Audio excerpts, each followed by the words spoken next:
and gentlemen, boys and girls, welcome to our show, Brigadiers to Thor with Coffee.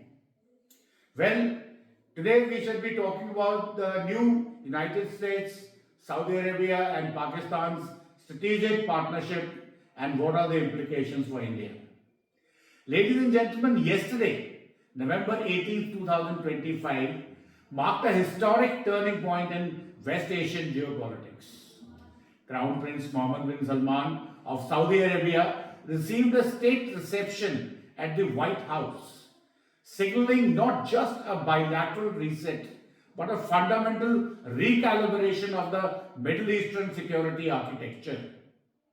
Today, I wish to talk to you and I wish to walk you through exactly what happened, why it matters, and what it means for the geographical landscape, particularly for India. Well, let me begin with the extraordinary scenes we witnessed in Washington yesterday.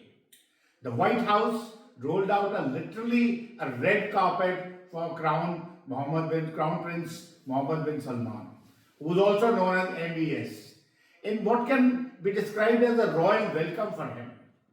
Marching bands, flag-carrying horsemen, and military flyover of F-35 and F-15 fighter jets greeted the Saudi leader as he arrived at 11 a.m. yesterday at Washington. This was no ordinary diplomatic visit. This was a pageantry designed to send a message to the world about the centrality of United States and Saudi partnership. This visit is particularly significant because it marks MBS's first return to the United States in 7 years and his first visit since 2018, killing of journalist Jamal Khashoggi at the Saudi consulate in Istanbul. This event had frozen high-level US-Saudi engagements during much of the Biden administration time. President Trump, however, made it clear that he was turning the page. When asked about Khashoggi by the journalist, Trump dismissed concerns with the phrase, "Well, things happen," and angrily rebuked the journalist for asking what he called an embarrassing question for his guests. This visit included a bilateral meeting in the Oval House at 11:45 a.m., followed by a working lunch. But the centerpiece was an elaborate black tie dinner in the East Room on that evening, attended by an elite gathering including Tesla CEO Elon Musk, Apple CEO Tim Cook, and even the soccer superstar Cristiano Ronaldo, who plays for Saudi Arabian club Al Nassr. This was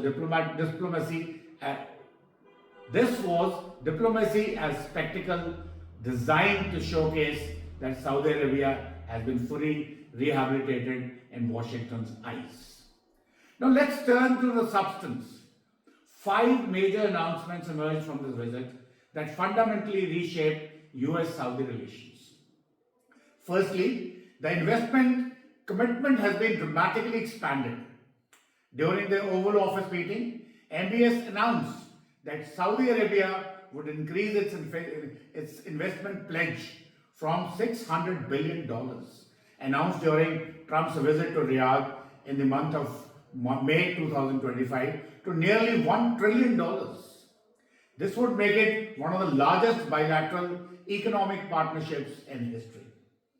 $20 billion alone will go to the artificial intelligence and the AI data centers in the United States, positioning Saudi Arabia as a major player in the technological race in the United States. Secondly, Trump confirmed the sale of up to 48 F-35 fighter jets to Saudi Arabia, making the kingdom the first Arabic nation to acquire America's most advanced combat aircraft. What's revolutionary here is that Trump explicitly stated that these jets would not be downgraded to maintain Israel's qualitative military edge, a departure from decades of US policy. Trump told MBS in the Oval Office, and I quote, "As far as I'm concerned, I think you are at a level where you should get the top of the line," unquote. Thirdly, a strategic defense agreement was signed that strengthens our more than 80 years defense partnership and fortifies deterrence against the Middle East. While the full details remain classified, the White House confirmed it includes new burden sharing arrangements where Saudi Arabia will help defray US defense costs, and it affirms that the kingdom views the United States as its primary strategic partner. Fourthly, Trump announced that he is designating Saudi Arabia as a major non-NATO ally, a status that puts the kingdom in an exclusive club that includes countries like Japan, Australia, and even Israel. This designation facilitates defense cooperation, joint training, and preferential access to American military technology. Fifthly, agreements were signed on the civil nuclear cooperation, a long-standing Saudi goal as a part of Vision 2030 economic diversification strategy. This has implications for uranium enrichment and nuclear fuel cycle cooperation. To understand the significance of these agreements, we must examine the broader strategic concept. This visit did not happen in a vacuum. It is the culmination of several converging trends. Firstly, Saudi Arabia has been undergoing an unprecedented transformation under Crown Prince Mohammed bin Salman. He has launched the most ambitious social and economic reforms in the kingdom's history, marginalizing extremist elements, promoting moderate Islam, and empowering women, and even diversifying the economy beyond the oil through its Vision 2030. Because he understands oil will not last long forever. But this transformation requires regional stability and security guarantees. Secondly, the regional security environment has become increasingly volatile. The Israel's airstrikes on Doha, Qatar, that is on September 9, 2025, targeting Hamas leaders, deeply unsettled the Gulf states. It raised fundamental questions. Can the United States still be relied upon to protect its Gulf allies where Israel conducts military operations against them? The anxiety drove the Saudi Arabia to sign a mutual defense pact with nuclear-armed Pakistan just 8 days later on September 17, 2025. An agreement which stipulating that any aggression against either country shall be considered an aggression against both. The Saudi-Pakistani defense agreement represented a significant hedging strategy. For the first time, an Arab Gulf state formalized a military alliance with a nuclear power outside the traditional US security umbrella. It sent a message to Washington: if you won't provide ironclad security guarantees, we will diversify our security partnerships. Trump's reception of MBS is in many ways a response to that message. United States is signaling that it remains committed to Saudi security, but on terms that align with Trump's transactional approach, burden sharing, massive investment in American infrastructure and technology, and support for broader regional initiatives like the Abraham Accord. One of the most closely watched aspects of this visit was discussion of Saudi Arabia joining the Abraham Accord, the Trump-brokered normalization agreement between Israel and the 7 Arab states. When asked about this in the Oval Office, MBS gave a carefully calibrated response. He said, and I quote, "We believe having a good relation with all Middle Eastern countries." MBS gave a carefully calibrated response, and I quote, "We believe having a good relation with all the Middle Eastern countries is a good thing, and we want to be part of Abraham Accord. But we want also to be sure that we secure a clear path to a two-nation solution in Israel and Palestine." This position is consistent with Saudi Arabia's long-standing stance, that is, no normalization with Israel without a credible, time-bound, and irreversible pathway to Palestinian statehood. Given that the current Israeli government under Netanyahu is dead set against any Palestinian statehood, as analysis noted, Saudi Arabia normalization remains a distant reconstruction, suggesting that the kingdom is positioning itself as a key stakeholder in post-conflict stabilization. Now, let me turn to the current question. What does this mean for India? India finds itself navigating an increasingly complex landscape. On one hand, India-Saudi relationships have never been as strong as today. In April 2025, Prime Minister Modi made a state visit to Saudi Arabia, where the two new ministerial committees were established under the Strategic Partnership Council, that is, on defense cooperation and tourism and cultural cooperation. India is only the fourth country after UK, France, and China to have such a council with Saudi Arabia. Economic ties are substantial. Bilateral trade reached $41.8 billion in the fiscal year 2024-25, with Saudi Arabia as India's fifth largest trading partner and India as Saudi Arabia's second largest trading partner. Saudi Arabia has committed $100 billion in investments in India through a high-level task force on investment, focusing on energy technology infrastructure. The Indian community in Saudi Arabia numbers almost 2.7 million, the largest expatriates community in the kingdom, and remittances from Saudi Arabia contribute to 6.7% of India's total inward remittances in 2024. The defense cooperation is also expanding rapidly. Joint exercises like naval exercise Al-Muhad, Al-Hindi, and the land forces exercise Sada Tanseek, demonstrating growing military-to-military ties with Saudi Arabia. Saudi Arabia also participated in India's Aero India 2025, and defense deals worth $225 million have been signed for the artillery ammunition supplies.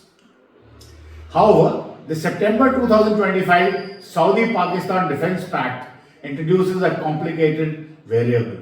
Under this agreement, any renewed Indian military operation against Pakistan could theoretically be interpreted as an attack on Saudi Arabia, raising the prospect of wider regional complications. This could potentially strain India's ties with Gulf Cooperation Council members, whose state collectively hosts millions of Indian expatriates who remit nearly $30 billion annually to India, a figure representing approximately 0.75% of India's GDP.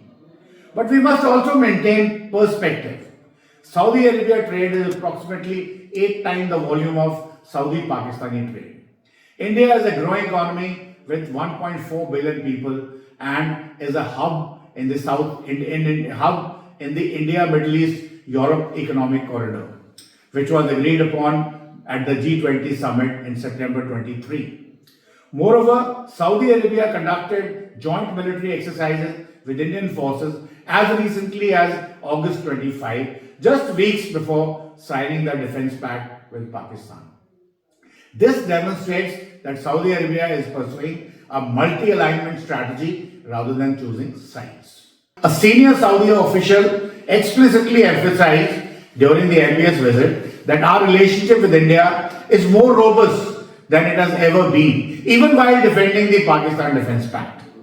This suggests that Saudi Arabia views its partnership as complementary rather than exclusive, a recognition of a multipolar reality where hedging and diversification are essential for smaller powers navigating greater power competitions. Stepping back, what we have witnessed is a fundamental transformation of West Asian security architecture. The traditional paradigm where United States provided unilateral security guarantee to the Gulf states in exchange for oil and the regional stability, it is evolving into something more complex.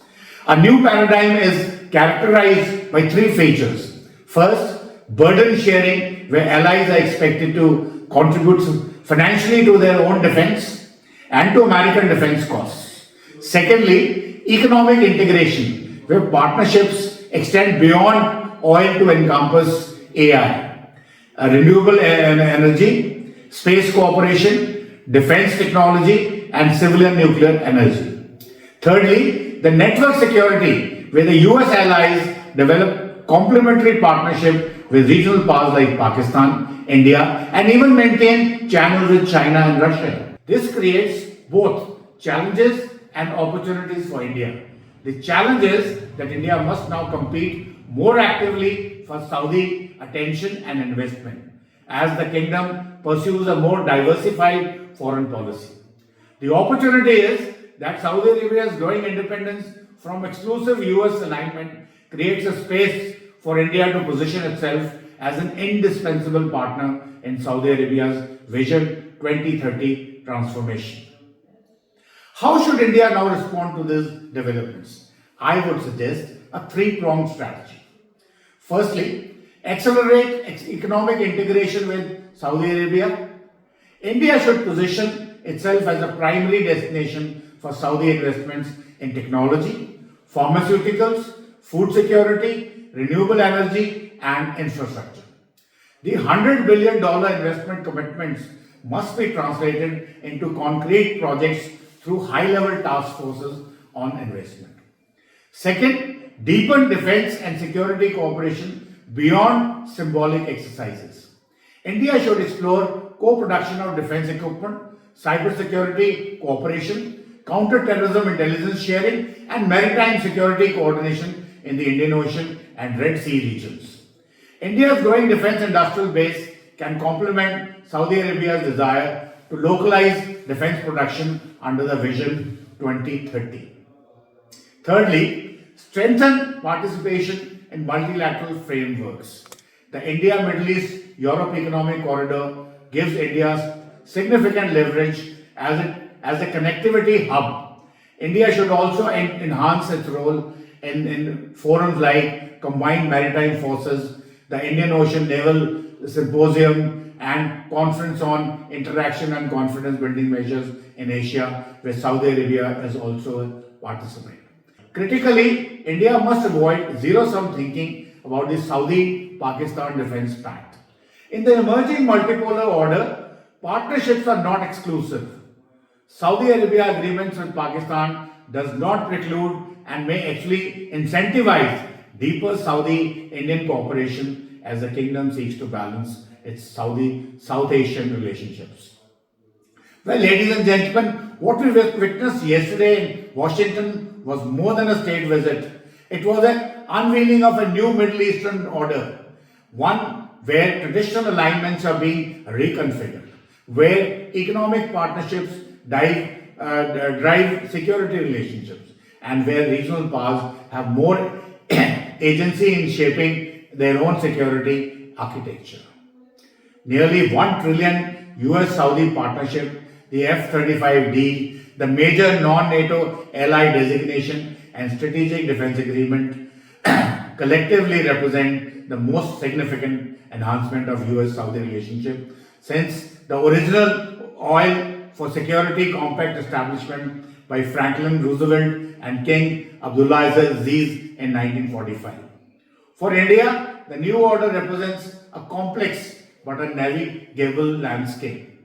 The key is to leverage India's economic dynamism, its growing technology capabilities, its strategic location, and its 2.7 million strong diaspora in Saudi Arabia to ensure that Indian interests are advanced in that region transforms. For India, this new order represents a complex but navigable landscape. The key is to leverage India's economic dynamism, its growing technological capacities, and its strategic location, and 2.7 million strong diaspora in Saudi Arabia to ensure that the Indian interests are advanced as the region transforms. The Saudi-Pakistan Pact should not be viewed as a zero-sum setback, but rather as an impetus to deepen India-Saudi ties across all dimensions, that is economic, defense, technological, cultural, and people to people. In this multipolar world, relationships are not exclusive, and India's comprehensive engagement with Saudi Arabia, alongside its other Western Asian partnerships, position it well for a challenge and opportunities ahead. The United States under the Trump has shown that it values partners who can contribute to burden sharing and economic growth. India is the world's fifth largest economy and now fourth largest economy with the largest population and rapidly modernizing military fits that profile perfectly. As we navigate this new Middle Eastern order, India's strategy should be to position itself not as a supplicant or the secondary partner, but as an indispensable pillar of regional stability and prosperity. Thank you very much, ladies and gentlemen, boys and girls. It was nice to have you on. See you again with the next episode. Till then, Jai Hind, Jai Bharat, Jai Hind ki Sena. Please like and subscribe.